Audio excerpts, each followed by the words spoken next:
Hello, church family. Today we are in Psalm 131 and we're continuing our ascent.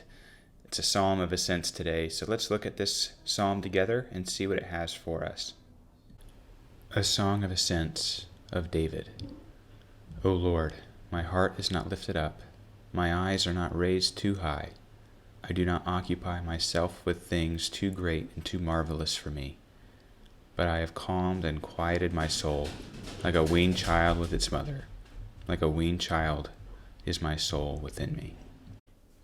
Notice first the title of this psalm. Not only is it a song of ascents, but it's also written by David. This is the third such psalm that he's written in this series. And the thing that strikes me most about this, and I didn't see it until I was interacting with a friend of mine who pointed out that this psalm is very vulnerable. It's very intimate. And it's interesting, if these songs of ascents are a journey to meet with God, what's the emotion that rises up within you?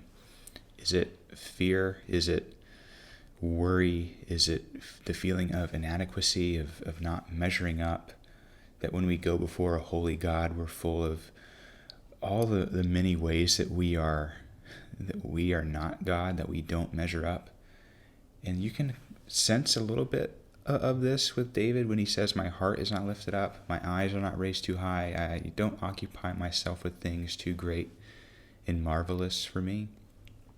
And you would think that he would continue the downward spiral of all these things that he is not. But you notice in verse 2 he says, but in light of all these things I have calmed and quieted my soul. Like a weaned child with its mother, like a weaned child is my soul within me. That David acknowledges that he is not like God, and this fills him with a great sense of calm. That he's actually looking forward to meeting with God. That his desire to meet with God is the same as a young infant wanting to be with his mom. And isn't that great? Where does David get that kind of desire to be vulnerable and that near to God? Well, I think it's because David has a sense of who God is, that as he's reflected on his life and on his experiences, he's remembered the goodness and the graciousness of God. And so why wouldn't he want to go to him? Why wouldn't he want to draw near? David knows that he isn't who he ought to be, and rather than being filled up with pride, he chooses the path of humility. And it's that humbleness, that lowliness of heart that actually transforms the perspective that we have when we go to God. Rather than being filled with fear and inadequacy, because we know who we are in light of who God is, we can go to him joyfully, and we can be filled with hope.